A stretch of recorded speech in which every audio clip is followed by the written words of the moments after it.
Hey, thank you for letting me do this. This is a lot of fun for me. I have to say, with all sincerity, this is by far the most difficult presentation I have ever done, period. That is a very, very true statement. It took me a lot of time to put this together because of the audience. I'll talk a little bit about this audience in a little bit as we go forward. And the other, because we have a lot of ad hoc things in life that happen. And I go, okay, I got to talk about this experience. And as I'm trying to build the thing, I go, well, actually, I don't even know what I learned from that experience. So I don't even know how to communicate it to you. But I think it'll be informative. I hope it'll be informative.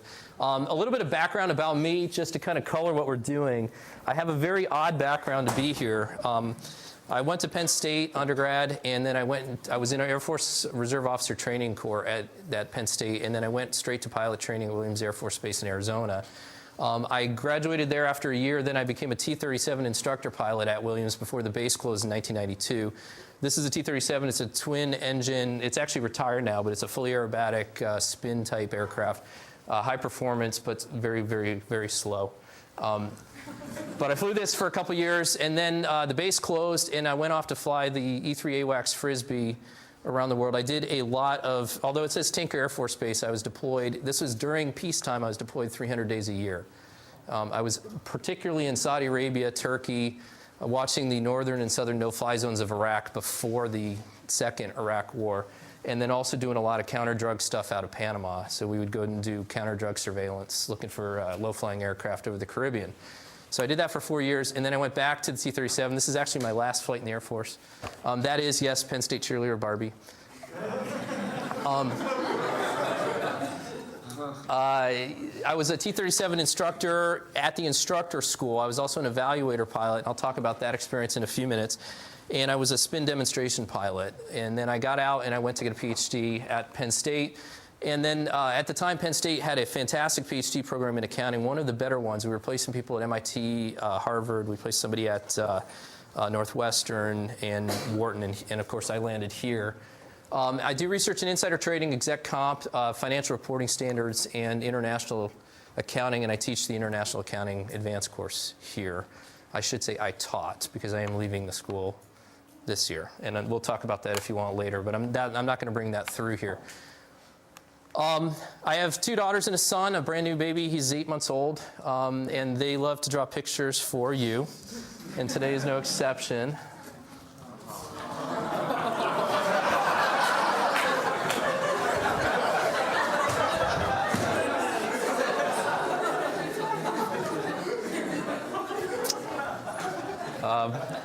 So that's Ryan, Taylor, and Megan.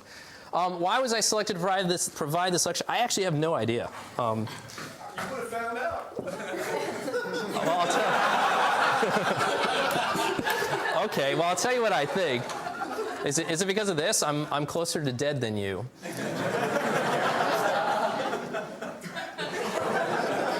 In fact,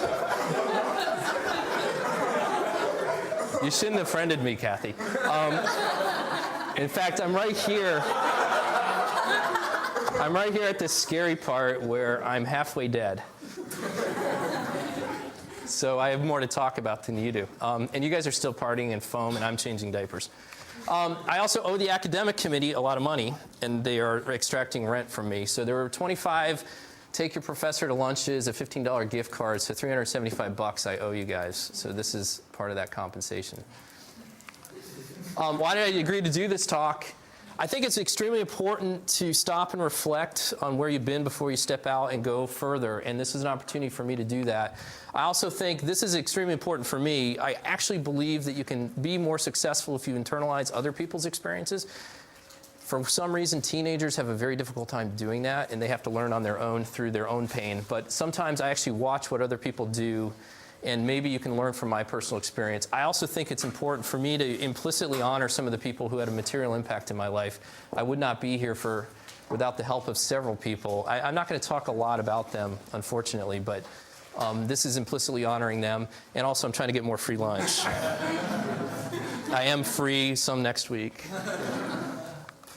Okay, so here's what we're going to cover. It was very difficult for me to kind of collapse this, so I'm going to go through an experiential lesson about whistleblowing, some perspective for the ambitious, because I'm extremely ambitious and I know that you are, and I'm actually struggling with an issue that I'll discuss with you, and I suspect many of you will have the same issue going forward. Some thoughts about vulnerability, relationships, because many of you are at an age where you are considering or you are entering long-term relationships, and I have some serious fundamental philosophies about that. And then some pretty cool closing thoughts. So it's kind of ambitious, but here we go. This is the whistleblowing. This is a serious thing, and I know that you don't understand what this thing is. So let me explain this. We don't need a lot of this, but I was flying as an evaluator pilot in the T-37. We had a brand new lieutenant colonel. I'm a captain. He's a lieutenant colonel. He's a fighter pilot, so he outranks me by a lot. He's coming into our squadron leadership. And he is, again, he's a fighter pilot, so I kind of defer, wow, this guy's flown a lot of, and he's had a lot of experience. He's also going to be part of our squadron cadre, and so there's a fraternity in our squadron. We kind of take care of each other. So we're flying this mission, and he does a bunch of stupid things in the area, and I'm not allowed to talk to him throughout the entire flight. So I'm just sitting there as a passenger. And we're flying in, and we're doing a typical instrument approach into Kelly Air Force Base in San Antonio.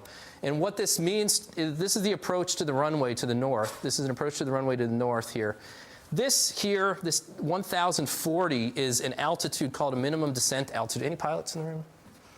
Nobody? Okay. It's a minimum descent altitude, which for this particular approach, you are not at all even 1 foot supposed to go below that altitude unless you're in a position visually to hit the glide path and you can go in for the landing. So you have to see the runway, you have to be on glide path before you can descend below that altitude. So we're flying along, we are not in a position to get to the glide path, and he drops 200 feet below that altitude, which is a check ride bust for any human being in the Air Force, period. It's a clear bust, it's over. And part of the reason why is because 840 feet puts me 27 feet below this obstacle right here. This is a set of towers, and it's actually 200 feet below those other towers. And so I go altitude, and he raises, he climbs finally back up to altitude, and we get down on the ground, and I go, okay, what do I do with this guy who's going to be one of my leaders in the squadron? He outranks me by a lot. He's a fighter pilot, and we're a fraternity. How do I handle this? And it's really embarrassing to go through this. And I said, okay, sir, here's the deal. You screwed up. I should bust you. And he goes, oh, I know. I'm so sorry. It won't happen again. On and on and on and on. I didn't bust him. It was a clear-cut bust. So he's in a position where he has no thrust to make the runway. He doesn't have time to restart the engine. They eject. They get injured, but not severely. And the airplane crashes. It's a brand new aircraft. They haven't even transitioned people on it. The airplane's toast, so the taxpayers all threw their money away on that. And it was completely avoidable, rather. Completely avoidable. And the funny thing is, I sit back and I heard about this and I go, you know, I could have pulled him out, and I should have pulled him out, because there were so many instances during this flight when I was his evaluator when I could have said, this is crap. You're done until we get you through a flight evaluation process. And that's the process that they go through if you bust check rides. And you needed to be evaluated. In fact, I don't think his head was in the game, but I deferred to the fact that he was in a higher ranking position. He was an important person to the squadron, and I felt kind of compelled to do it. And so you map this into your due diligence meetings. I mean, it doesn't take a lot, I think, for me to kind of map this into where you guys are going. There are a lot of decisions that are going to be made where you're going to be in an opportunity where you smell it out and you sniff it out and you kind of know it doesn't smell right. You got to make the call. You have to make the call, because the implications could be severe, particularly now. We're seeing all kinds of fallout in the economic markets where people didn't blow the whistle and didn't make the call, and people are getting hurt as a result. I'm actually very thankful. I don't know what's happening to this guy or what's happened to him. I have to believe he retired, but I'm very thankful nobody got killed here, because very easily, I mean, this is on an approach. When they ejected, they were on approach to final, and there's all kinds of buildings underneath these approach patterns. So nobody got killed out of that. So that's my whistleblowing story. Hopefully that resonates for you. This thing is something a little bit, we're going to transition to something I actually feel very strongly about. And this is in perspective for the ambitious. Let's start with the set of all human beings. And then let's jump over and say, hey, we're fortunate to now be in the set of all human beings domiciled in an economically advantaged country. Or we could say we're wealthy. And let's say, hey, we're actually better than that. We're in the set of all college graduates. So I feel very fortunate to be in the set of all college graduates. I went further. Dustin, you here? Dustin's not here? Aww. Anyway, Dustin and I are part of the set of all Air Force officers because he went to the Air Force Academy. And that's a pretty elite set. If you think about the unconditional probability of going through college and getting an Air Force commission, it's a very, very small set of people. It's a very elite group, and it actually is a fraternity, implicit fraternity. So we're proud to be part of that set. But you know what? I actually got to a better set than he did because I was an Air Force pilot. And I say that jokingly, but it's actually serious because that's how people think in the Air Force. I'm sorry, that's how the pilots think in the Air Force. That's not how everybody thinks in the Air Force, but I will tell you that the pilots think that they're the better set. So I'm part of the set of the Air Force pilots, but I'm not a fighter pilot, and I want to be a fighter pilot. And I'm not a fighter pilot. And you know what funny is? All of my fighter pilot friends are pissed because they're not weapons school graduates. And all the weapons school graduates are pissed because they're not on the fast track for promotion. Let's map it into another one. This one I'm living today, set of all human beings, set of all literate human beings, set of all college graduates, set of all PhDs. How many people in the world have PhDs? Very few. Almost nobody, relatively speaking. How many of them are elite school professors? Do you have any idea what the probability is of somebody being able to stand here in front of you? You have any idea how low the probability is when you take a look at that, right? But that's not good enough because I want to be tenured.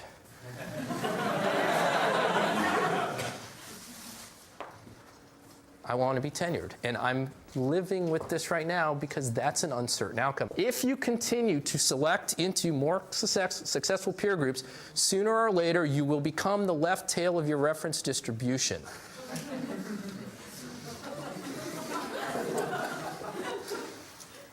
You're at Stanford University. There are Nobel laureates here. They're smarter than you. You're already in the left tail. Probably. Especially if you're Matt Armstrong.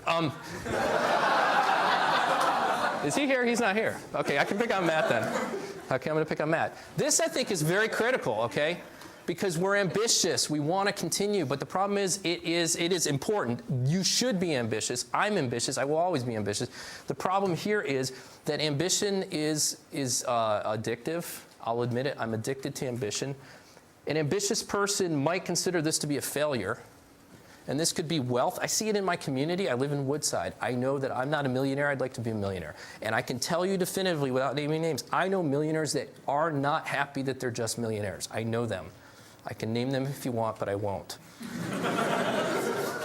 This could be intellectual distribution. This is the left tail dilemma.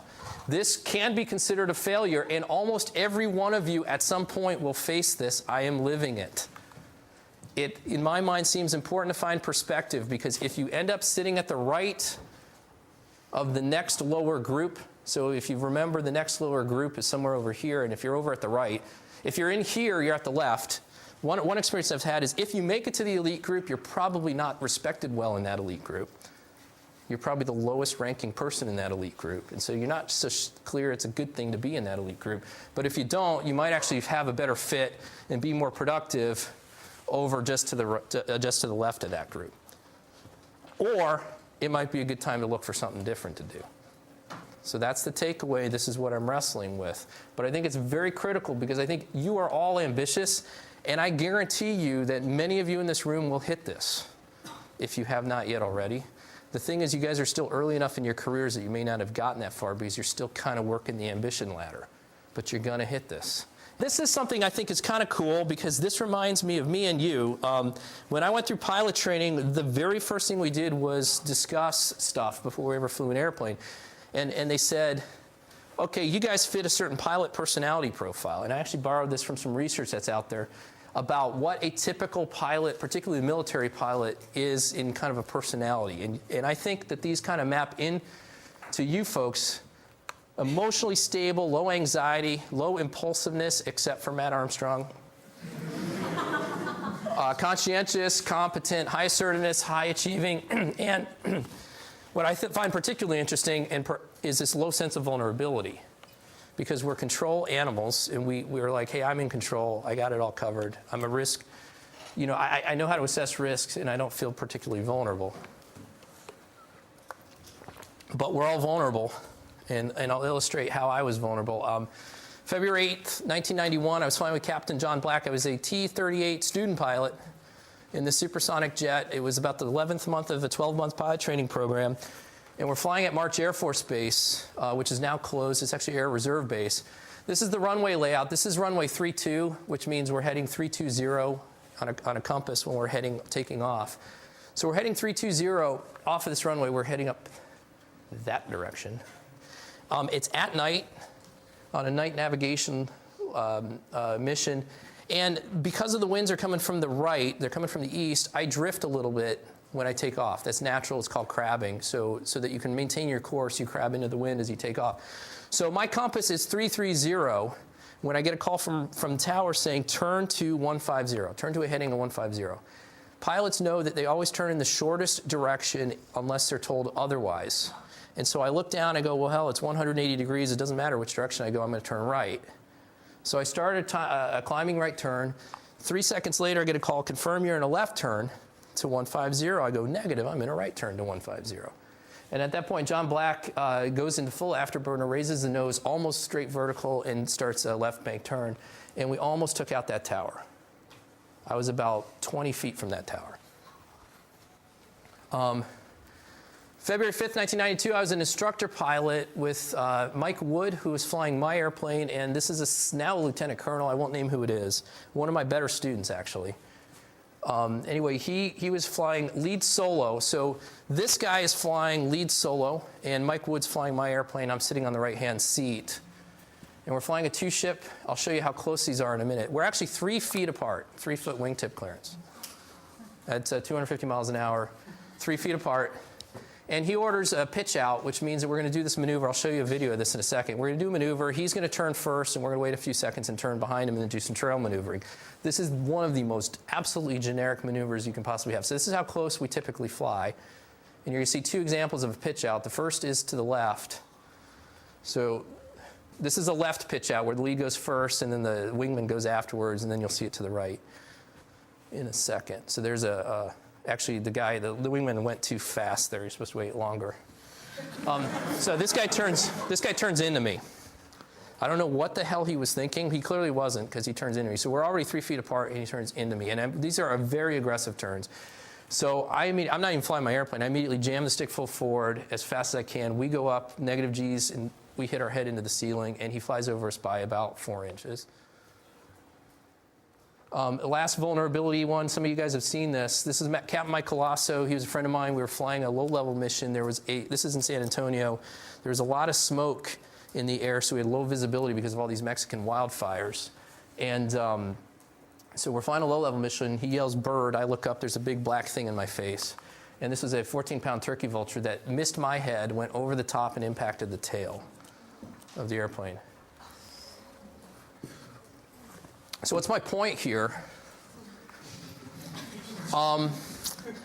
Even when you think you're in full control, you're incredibly vulnerable to environmental forces. This should seem obvious, and particularly for this group, you of all people, given the experiences that you've had with your cohort since you've been here, should recognize just how vulnerable we are as human beings. We're extremely vulnerable as human beings, even when you think you've got your shit together. Your vulnerability increases with success. The more successful you are, the more vulnerable you become, because you get complacent. I saw it in the Air Force over and over again. I lived it. I was extremely complacent when I was finishing up my flying tour because I was bored, and I've done it before. When you get successful, you get complacent. You also have increased tolerance for risk, and you also get rent-seeking threats, particularly if your success is financial. Your vulnerability increases, and what's funny is your sense of vulnerability typically goes down. And so I think it's important to continually recognize and embrace your vulnerability. I have a term for it called healthy paranoia. And I think it allows you to stay vigilant to ward off threats and help you stay grounded as a human being. In fact, I think the more you recognize that you're vulnerable, the more you can actually interact with kids and interact with your family. That doesn't mean be completely paranoid, but it means recognize that you're human. And the sad part is often it takes some sort of tragedy to somebody else to bring us back to this. Relationships. I know a lot about relationships. You guys are entering into long-term relationships now because you're at that age where you start thinking about relationships in more of a long-term basis. And one of the things that I don't think you're considering is that your career is also a relationship. I'll talk about that in a minute. But I can't say this strongly enough. The number one most important thing you need for a relationship is fundamental compatibility. I can't say that enough. If you don't have fundamental compatibility, it's not happening. It's not working long term. It will not happen. And in order to get there, you have to know what it is you must be able to do and what it is you absolutely will not tolerate. And I use The Bachelor as the perfect example to illustrate this. Who watches The Bachelor? Yay! I know Avion is. So The Bachelorette starts Monday, and I'm open to a Skype chat room if anybody's interested. Monday, 9 o'clock. But let's take a look at The Bachelor history. This chart, thankfully, thefrisky.com, I've never been there before, but thefrisky.com had this chart, and it shows you all the relationships that they've had, they're missing a couple on the end here. But they show you the success factors of all the relationships that they've put together, and actually, they claim that these two are still together, but in fact, they're not. Because Mary actually hit Byron and actually had to go to jail for that.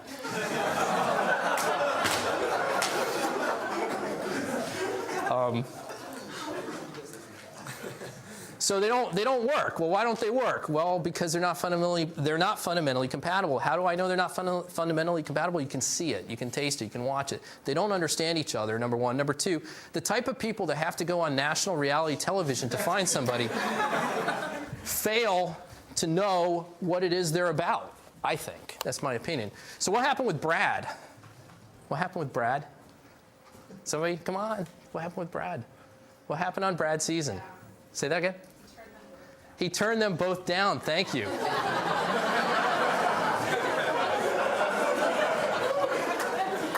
Very nicely done. Thank you very much. I think that's critical. Why is that critical? The media went ape over that. The media said, oh, he's an idiot. He should have picked one. And how could he possibly do it? I go, this guy's a hero because he recognized that he absolutely will not give up what he believes in to hang out with somebody who's incompatible. And I actually find the guy to be a hero. In fact, I think he's probably, besides there's one that has, that's still together, they have babies and stuff like that. But besides them, so there's one success story that I'm aware of. But besides them, I think this is the role model here. Make sure you know what you want before you get into a long-term relationship, and you have to be fundamentally compatible for relationships, including your career. Your career is a relationship. You spend more time there than you do at home. Many of you seek transition when the challenge fades. I actually put all of you. That's why you're here. Many of you have a very strong sense of social responsibility. Most of you, actually all of you, like to call the shots. And all of you have a very low tolerance for inefficiency and waste. Trust me, I've taught you before. So here's what I think you'll miss most. Here's what I know you'll miss most. Here's what I will miss most. You ready to cry? Daily interaction with the most impeccably selected collection of the brightest, most genuine, most energetic, most interesting people in the world. You will never, ever, ever get an opportunity, except at reunion, to be around this cohort and this caliber again in your entire life. These people are fantastic. They're fascinating. They're very interesting. Why do I go to lunch with you? Because it's interesting. I actually get asked by the faculty, why are you going to lunch with students? Because they're interesting. More interesting than you are. No, I don't say that. Well, when you hang around Dave Larker long enough.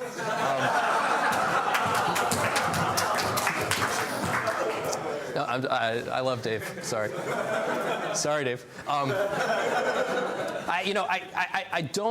not joking here. I actually think this is true. You will miss this dearly, and you should, because you're going to be around smart people because you select into being around smart people, but you will never get the daily interaction with this kind of group ever again.